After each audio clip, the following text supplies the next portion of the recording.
Welcome to The Explainer. Today we're digging into a really terrifying automotive mystery. We're talking runaway cars, evidence that makes no sense, and a billion-dollar question at the heart of it all.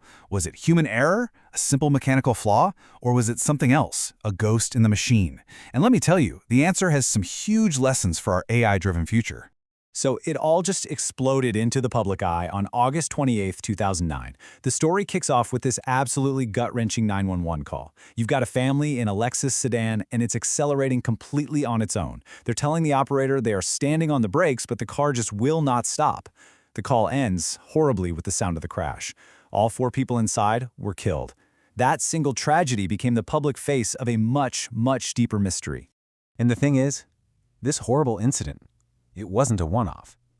It was just the most visible part of a crisis that had been quietly building for years.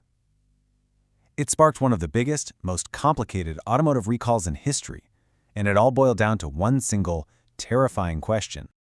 Okay, so in the immediate aftermath, where do you even start? Well, naturally, everyone, Toyota, investigators, they focused on finding a simple, physical cause. Something you could actually see and touch. So, suspect number 1? The floor mat. Seriously, the theory was actually pretty straightforward. A thick, all-weather floor mat that wasn't properly secured could slide forward, get wedged under the gas pedal, and basically pin it to the floor. This was the basis for Toyota's first recall of 3.8 million vehicles. But here's the thing. Even after people took the floor mats out of their cars, the reports of unintended acceleration kept coming in. So that forced everyone to look deeper, and that's when they found a second mechanical flaw, something they called a sticky pedal. Turns out, over time, a part inside the pedal assembly could wear down, making it slow to pop back up or, in some really rare cases, get stuck partway down. And the scale of this thing, just look at that number. 9 million vehicles. To put that into perspective, that is more cars than most automakers sell across the entire globe in a whole year. So between the floor mats and the sticky pedals, Toyota was facing an absolute nightmare, both in engineering and in public relations. So what did Toyota do? They basically threw everything they could at the mechanical side of the problem. They recalled cars to literally shave down the size of the gas pedal, they replaced the floor mats, and they started installing a smart throttle technology called a brake override system. But the big question was still hanging in the air. Was this really the whole story? Because even with all of these mechanical fixes, the reports didn't stop. And that's when the whole investigation took a really controversial turn, away from the car itself and toward the person sitting behind the wheel. Okay, and this is where things get really confusing and just weird. Because you have 2 completely opposite stories. On one hand, you've got these terrified drivers swearing they were stomping on the brake pedal with everything they had. But then you look at the car's black box data from a lot of these crashes, and it told a totally different story. Throttle wide open, brakes never touched. So this data, it led investigators down a totally different path. It pointed to something called pedal misapplication. The idea is that, in a moment of pure panic, a driver who means to slam on the brake accidentally stomps on the accelerator instead. And because they believe the brakes are failing, they just push even harder, making the whole situation way worse. And boom, that theory basically became the official story. The U.S. government brought in the big guns. We're talking NASA and the National Highway Traffic Safety Administration, and after a 10-month deep dive, they came out and said there was no electronic defect, no ghost in the machine.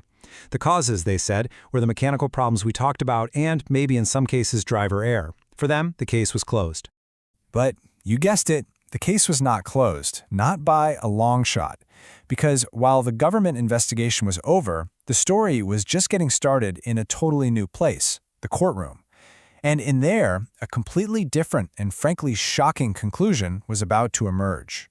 The focus of a landmark lawsuit in 2013 wasn't a physical pedal or a piece of rubber. No, it was all about Toyota's electronic throttle control system. You can think of this as the car's digital nervous system. It's a drive-by-wire setup, meaning when you press the gas, you're not pulling a cable anymore. You're just sending an electronic signal to the car's computer.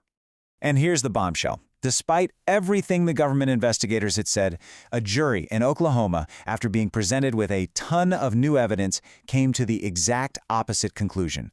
They were convinced that software defects, actual bugs in the computer code, could in fact cause the car to accelerate all by itself. The ghost in the machine was, in their eyes, real.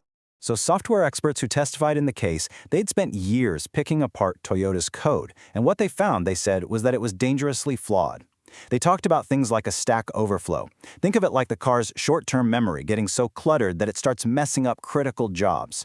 They also talked about bit flips, tiny one-off data errors, sometimes even caused by things like cosmic rays from space that could scramble a command.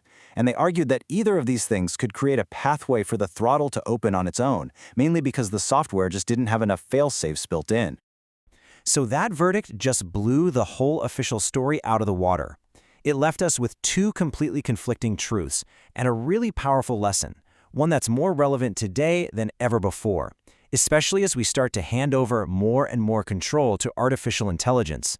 And the financial consequences? Whoa, they were massive. In 2014, Toyota paid a record-breaking $1.2 billion penalty to the U.S. government. And it's super important to know that charge wasn't just for building faulty cars, but for actively misleading the public and regulators about what was really going on. So this is what we're left with. It's just an incredible contradiction.